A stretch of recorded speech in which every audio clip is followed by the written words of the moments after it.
పెద్ద ఎత్తున అవినీతి జరుగుతుంది. దాంట్లో టీడీపీ నాయకులు కూడా పెద్ద ఎత్తున పాల్గొంటున్నారని చెప్తున్నారు. ఒక్కొక్క గ్రామానికి 3 నుంచి 4 బెల్ట్ షాపులు కూడా నడుస్తున్నాయని చెప్తున్నారు. ఏదో ఆయాచితంగా వచ్చే వాటి కోసం లేకపోతే వాటి కోసం వెంపర్లాడి పార్టీని పక్కన పెట్టో పార్టీని తాకట్టు పెట్టే పరిస్థితులు అక్కడ వాళ్ళు ఉండరు. వాళ్ళు అసలు ఆ పని చెయ్యరు. అక్కడ ఎమ్మెల్యే గారి మీద ఇక్కడ ఆరోపణ కదా సార్, క్షేత్రస్థాయిలో ఉన్నటువంటి నాయకులు ఊళ్ళు పంచుకుంటున్నారు అనేటువంటి కామెంట్ వినపడుతుంది. అసలు జరగదా అంటే నేను జరగదని చెప్పను. ఎవడో ఒకడు ఆ నియోజకవర్గంలో ఈ నియోజకవర్గం వాడు తోలుకుంటా వెళ్తే పట్టుకోవడం జరుగుతుంటది. ఒక్కోసారి చూడలేదు అనుకోండి, వాడు తీసుకెళ్తాడు. చూసాడు నంబర్ ఆఫ్ కేసెస్ జరిగినాయి. మీరు కూడా జనసేన ఎమ్మెల్యే మీద ఒక మాట కూడా పండిట్లేదు ఎందుకని? నమస్తే, తెలుగువానికి స్వాగతం. అవనిగడ్డ నియోజకవర్గంలో టీడీపీ గ్రూపు విభేదాలతో తలమునకలయ్యింది. అదే అంశాలతో టీడీపీ అక్కడ 2 వర్గాలుగా చీలిందనేటువంటి ప్రచారం ఉంది. అయితే తాజాగా నారా లోకేష్ పర్యటన తర్వాత టీడీపీకి జరిగే మేలేంటి, గ్రూపు రాజకీయాలని లోకేష్ పరిష్కరించగలిగారా తెలుసుకునే ప్రయత్నం చేద్దాం. మనతో అవనిగడ్డ నియోజకవర్గానికి సంబంధించిన పరిశీలకులు ఉన్నారు, కనపర్తి శ్రీనివాసరావు.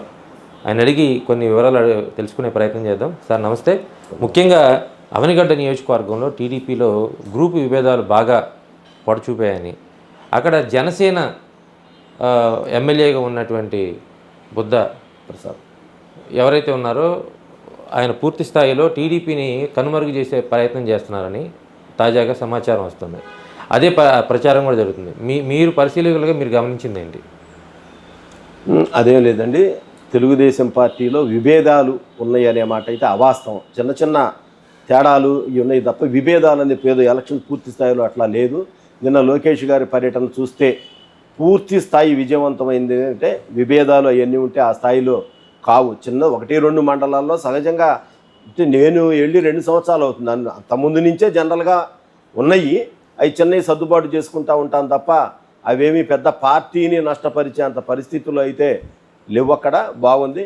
అయితే బుద్ధప్రసాద్ గారు మొట్టమొదటి నుంచి వాళ్ళ ఫ్యామిలీ కాంగ్రెస్లో ఉండటం, ఆయన 2014లో రాష్ట్ర విభజనతో తెలుగుదేశం పార్టీలోకి రావటం, గెలవటం, ఉపసభాపతి కావటం, ఆ తర్వాత అనుకోని పరిణామాలు జరగటం, జనసేన బీజేపీ కూటమిగా వెళ్ళేటప్పుడు పార్టీ అధిష్టానం జనసేన కేటాయించడంతో ఆయన జనసేనలో చేరటం, బుద్ధప్రసాద్ గారు ఆయన మళ్ళా జనసేన నుంచి గెలవటం జరిగింది.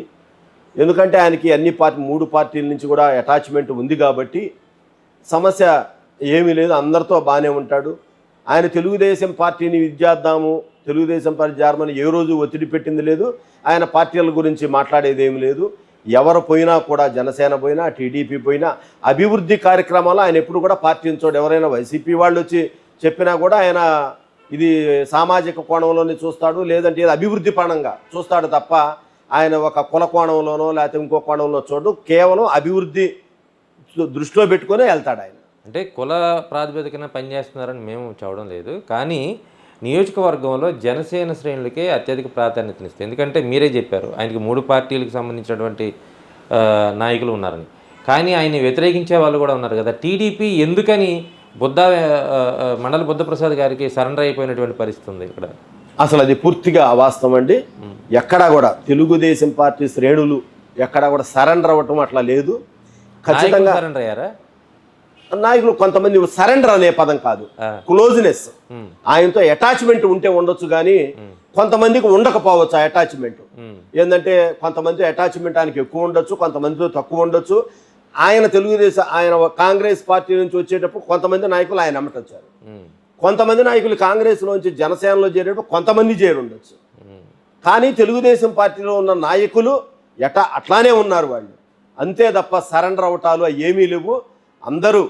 అందరూ కూడా ఆయన చెప్పినట్లే ఉంటారు. ఎవరి పార్టీ వాళ్ళకు ఉంటుంది. ఇవాళ మా పార్టీ చూసాం, నిన్న చూస్తే మరి పార్టీ విపరీతంగా క్రౌడ్ విపరీతమైన సూపర్ సక్సెస్ అయింది నారా లోకేష్ గారి పర్యటన.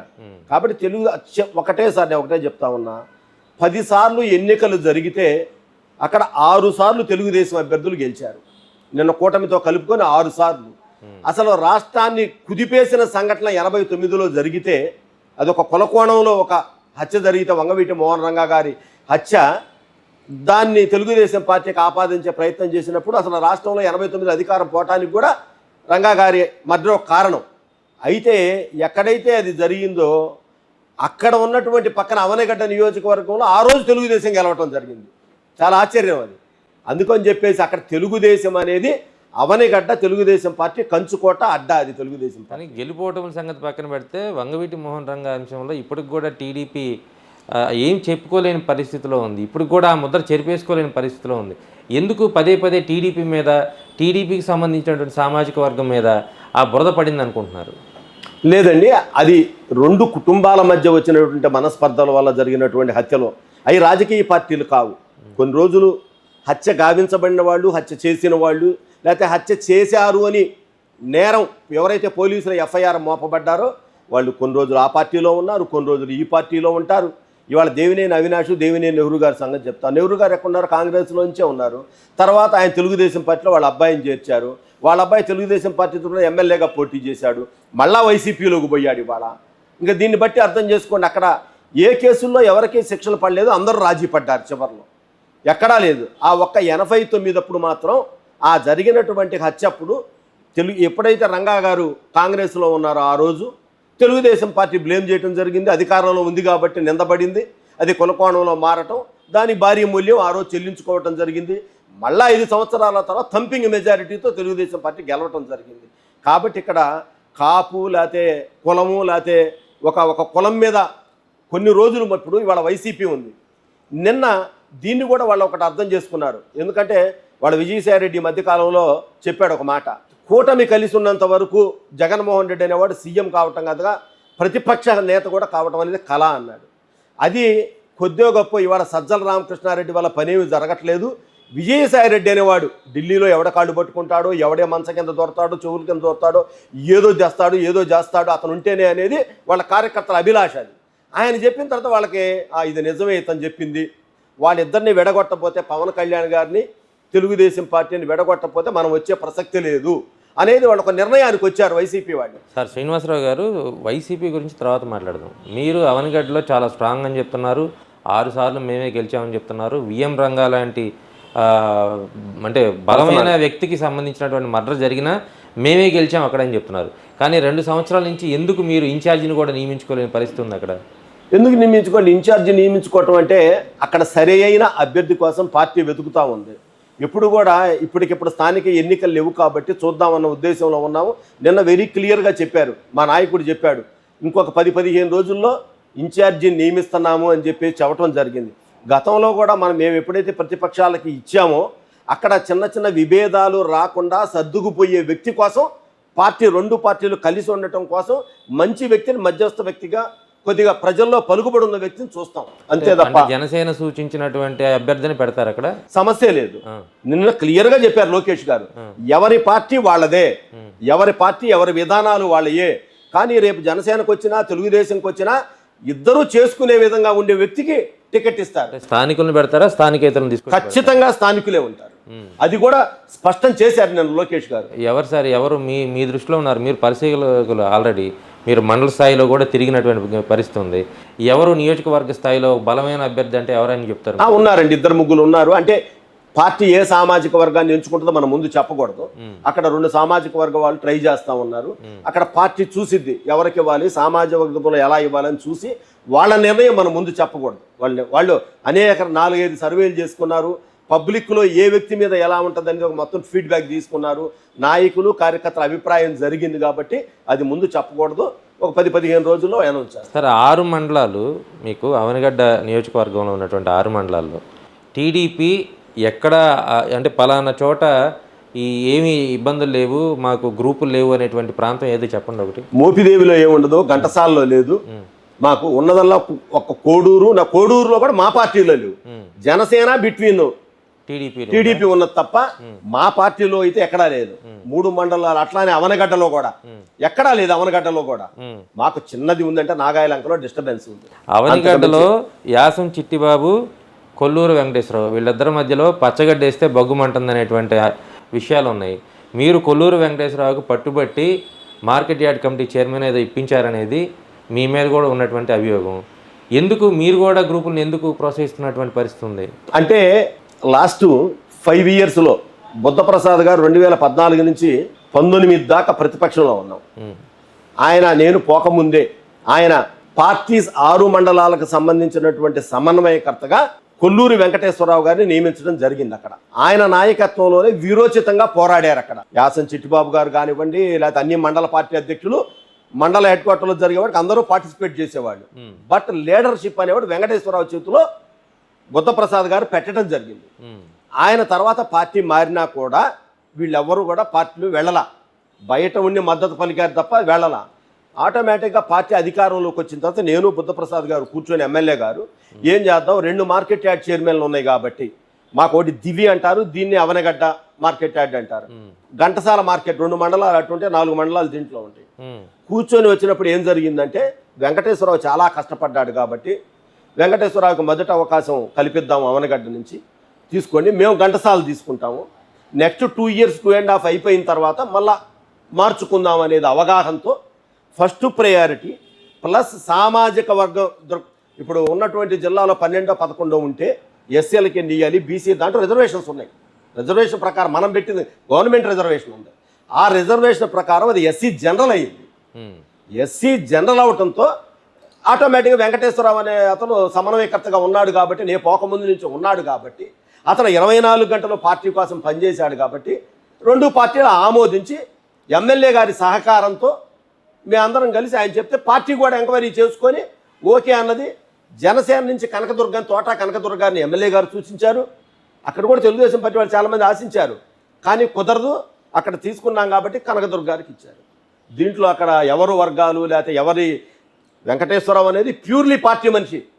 ఇవాళ నేను ఉంటాను, నేను ఇంకో సంవత్సరం తర్వాత వెళ్ళిపోతాను ఇంకో కాన్స్టిట్యున్సీకి. నేను ఫస్ట్ గన్నవరంలో చేశాను, తర్వాత నందిగామలో 4 years చేశాను ఎలక్షన్కి. ఇవాళ ఫస్ట్ నన్ను ఏలూరు సాంబశివరావు గారి పర్చూరు కాన్స్టిట్యున్సీ చేశారు, మళ్ళీ అక్కడ కాదని చెప్పి తీసుకొచ్చి అవనగడ్డలో పెట్టారు. కాబట్టి అక్కడ నేనే శాశ్వతం కాదు, లేకపోతే అక్కడ మనం ఎవరిని చేయడానికి మనిషి అంతే. నేను పార్టీ ఎక్కడికి పంపిస్తే అక్కడికి పోతాడు.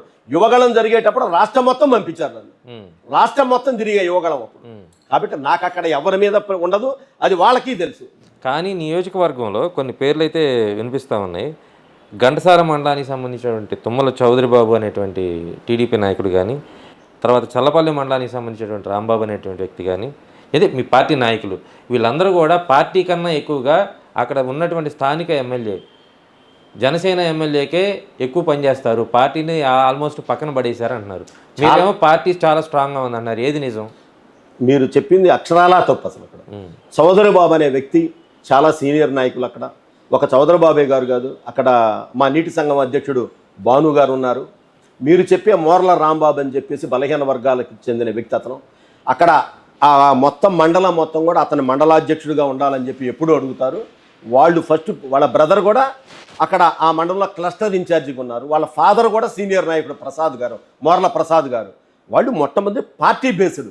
అయితే ఎమ్మెల్యేని గౌరవిస్తూ ఉంటారు ఎక్కువ. ఇప్పుడు ఏమవుతుందంటే ఒక పని ఒకటి వచ్చిన తర్వాత రాంబాబు గారి దగ్గరకు వచ్చి రాంబాబు గారు ఈ పని కావాలంటారు, ఎమ్మెల్యే గారి దగ్గరికి పోతారు. ఎమ్మెల్యే గారి దగ్గర పోయినప్పుడు ఎమ్మెల్యే గారు అంటారు, ఇదిగో ఈ పని జనసేన కేటాయించడం జరిగింది, నెక్స్ట్ వచ్చేది మీకు కేటాయిస్తా, లేకపోతే ఆల్రెడీ మీకు మొన్న ఇది డీలర్షిప్ ఇవ్వడం జరిగింది కదా, మనం ఇది చేసుకుందాం, లేకపోతే ఈ వర్క్ రోడ్డు వర్క్ అన్నప్పుడు వస్తాయి తప్ప రాంబాబు గారు చౌదరి గారు వాళ్ళు ఏదో అవుట్ రైట్గా ఎమ్మెల్యే గారు, ఇప్పుడు అవుట్ రైట్గా పోతే ఎమ్మెల్యే గారు జనసేన పోతే మీరు వీళ్ళందరూ జనసేనకి వెళ్ళాలిగా, ఎందుకు వెళ్ళాలి జనసేనకి? మరి వీళ్ళంతా మరి ఆయన అంచర్లుగానో ఆయన భాగస్వాములుగానో మీ పార్టీలో పెట్టి ఆయన పబ్బం గడుపుకుంటున్నారేమో. అది చచ్చా అసలు ఆయన పార్టీ. మీరు కూడా జనసేన ఎమ్మెల్యే మీద ఒక మాట కూడా పడనట్లేదు ఎందుకని? లేదు తెలుసు సార్ నాకు. అక్కడేం ఇప్పుడు చిన్న డీలర్షిప్స్ దగ్గర కానీ చిన్న చిన్న వర్కుల దగ్గర విభేదాలు ముమ్మాటికే ఉన్నమాట వాస్తవం.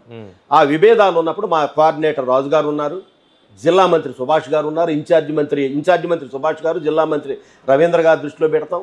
పెట్టినప్పుడు డైరెక్ట్గా వాళ్ళు మాట్లాడతారు, ఎమ్మెల్యే వాళ్ళు మాట్లాడి ఆయన ఒప్పించి జరుగుద్ది అంతే తప్ప ఎక్కడా విభేదాలుగా వన్ సైడ్గా వాళ్ళు పోయి కలెక్టర్ చెప్పి లేకపోతే ఈయన పోయి ఇంతవరకు ఎక్కడా కూడా జరగలేదు. అసలు నియోజకవర్గంలో అవినీతి పరిస్థితి ఏంటి సార్? పెద్ద ఎత్తున అవినీతి జరుగుతుంది, దాంట్లో టీడీపీ నాయకులు కూడా పెద్ద ఎత్తున పాల్గొంటున్నారని చెప్తున్నారు. ఒక్కొక్క గ్రామానికి 3 నుంచి 4 బెల్ట్ షాపులు కూడా నడుస్తున్నాయని చెప్తున్నారు, వాస్తవం ఇది? సార్ మీరు చెప్పినట్టు కనుక బెల్ట్ షాపులు ఉండి ఇది జరిగితే మరి విభేదాలు పూర్తిగా బయటకు వచ్చి పెద్ద స్థాయిలో జరగాలి కదా.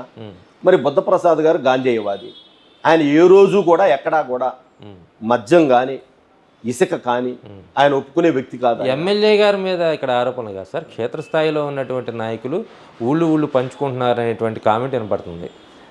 అదే అసలు అబద్ధం సార్. అక్కడ ఊళ్ళు పంచుకుని అసలు ఆ క్వైట్ డిఫరెన్స్ సార్. ఆ కాన్స్టిట్యున్సీ మనం గుంటూరు జిల్లా కృష్ణా జిల్లాకు అలవాటు పడిన తర్వాత నేను ఆ కాన్స్టిట్యున్సీ 2 సంవత్సరాలు చూసా కదా, చాలా సౌమ్యుల వాళ్ళు ఏదో ఆయాచితంగా వచ్చే వాటి కోసమో లేకపోతే వాటి కోసం వెంపర్లాడి పార్టీని పక్కన పెట్టో పార్టీని తాకట్టు పెట్టే పరిస్థితి అసలు అక్కడ వాళ్ళు ఉండరు. వాళ్ళు అసలు ఆ పని చెయ్యరు అక్కడ. అది మాకు జోన్ అంటారు సార్. అది ఇసుక ఉండేది మొత్తం కూడా ఆ జోన్ కిందకు వస్తుంది. ఎవరు తీయటానికి వీల్లేదు. మా పక్కన మచిలీపట్నం ఆర్డీఓ ఎవరు తవ్వటానికి వీలు లేదు సార్. అర్ధరాత్రి అయినా అపరాత్రి అయినా దాన్ని గస్తీ ఉంటుంది అక్కడ. అంటే అసలు జరగదా అంటే నేను జరగదని చెప్పను.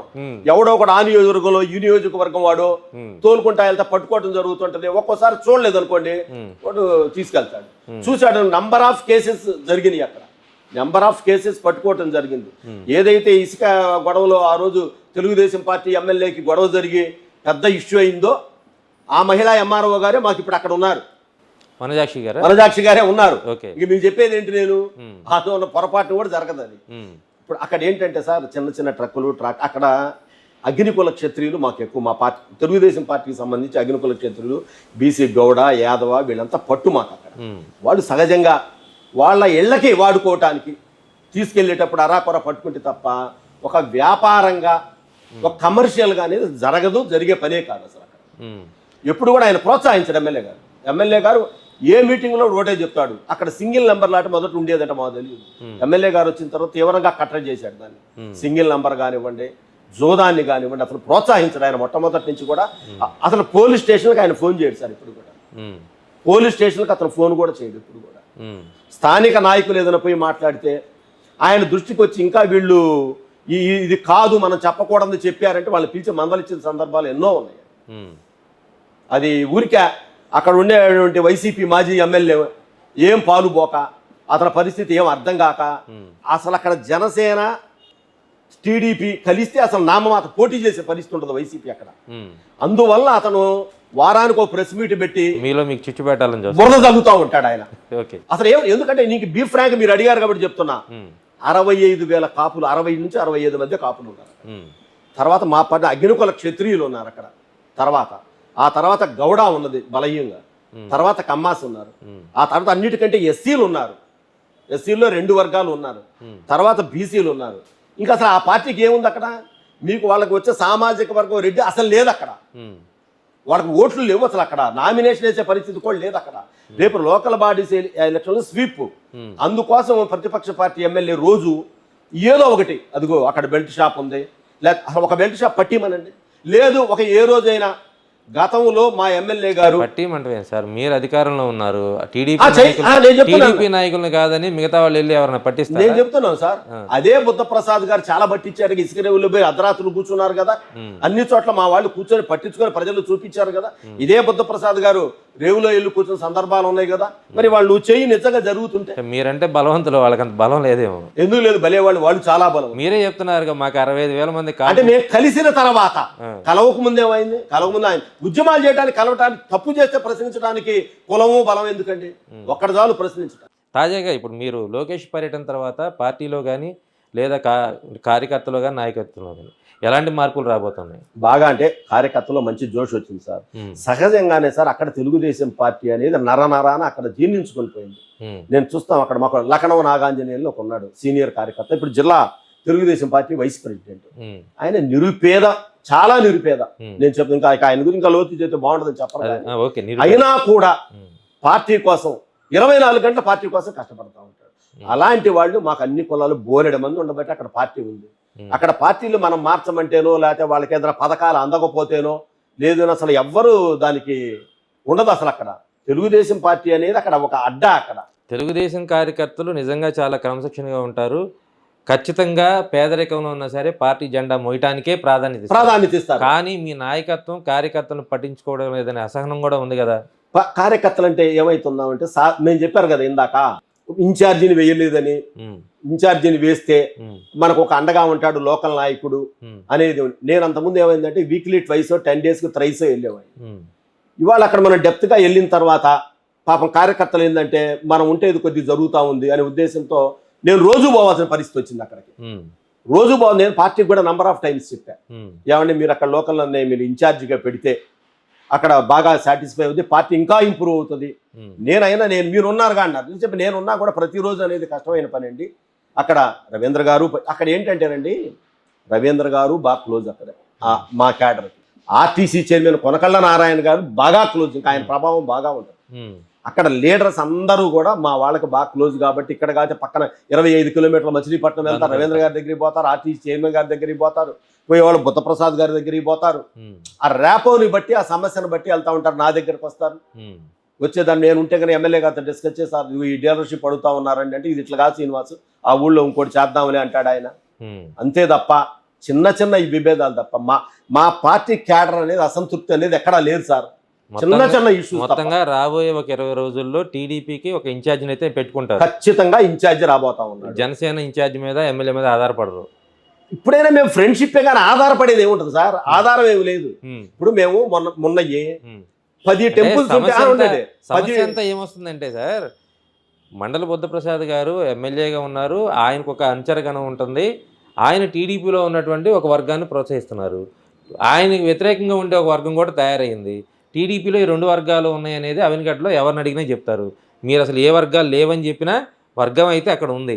ఈ రెండింటిని రూపుగా మాపుకోవాలనుకుంటే మీరు ఒక ఇన్ఛార్జిని వేసుకోవాలి, మీ పార్టీకి ప్రాధాన్యత ఇచ్చుకోవాలి. ఇది నేను చెప్పాల్సిన అవసరం లేదు, మీ పార్టీకి తెలుసు, మీకు తెలుసు, అందరికీ తెలుసు. కానీ మీరేంటంటే దాచిపెడతా ఉంటారు, ఏం జరగట్లేదండి, అంత బాగానే ఉందని. ఈ సమస్యని ఎప్పుడు పూరించుకుంటారు అనేది టీడీపీ కార్యకర్తల ప్రశ్న. అది నేను మిమ్మల్ని అడుగుతున్నాను. ఖచ్చితంగా యాజ్ ఎర్లీ యాజ్ పాసిబుల్. నిన్న లోకేష్ గారు చెప్పిన దాన్ని బట్టి అయితే ఒక 10 రోజుల్లోనే 10-15 రోజుల్లోనే కొత్త ఇన్ఛార్జి రాబోతా ఉన్నాడు. మండలాలు కూడా నిన్న ఆయన క్లియర్గా చెప్పారు, మండలాధ్యక్షులను కూడా చూసి పాత కొత్త కలయికతో మండలాధ్యక్షులు కూడా ఇచ్చేయమన్నాడు.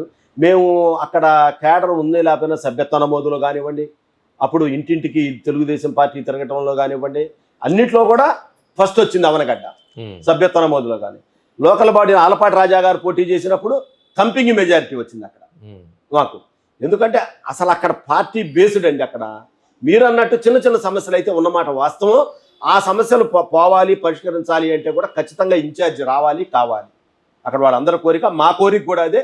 ఇన్ఛార్జి వస్తే ఆయనతో కూడా ఎమ్మెల్యే గారితో కూడా కోఆర్డినేట్ చేసుకుని అతనే వస్తాడు, కోఆర్డినేట్ చేసుకొని ముందుకెళ్తాడు. సో మొత్తంగా అవనిగడ్డ టీడీపీలో ఉన్న సమస్యలకి మరొక 20 రోజుల్లోనే పరిష్కారం దొరుకుతుందని ఆ పార్టీ పరిశీలకులు చెప్తున్నారు. ముఖ్యంగా క్షేత్రస్థాయిలో ఉన్నటువంటి గ్రూప్ రాజకీయాలు ఏవైతే ఉన్నాయో కేవలం తాత్కాలికంగా జరుగుతున్నాయి. ఇవి ప్రత్యర్థి పార్టీలు ఏవైతే ఉన్నాయో ప్రస్తుతం కూటమి బలాన్ని చూసి తట్టుకోలేనటువంటి పార్టీలు బురద జల్లే ప్రయత్నం చేస్తున్నాయనేది చాలా స్పష్టంగా చెప్తున్నారు.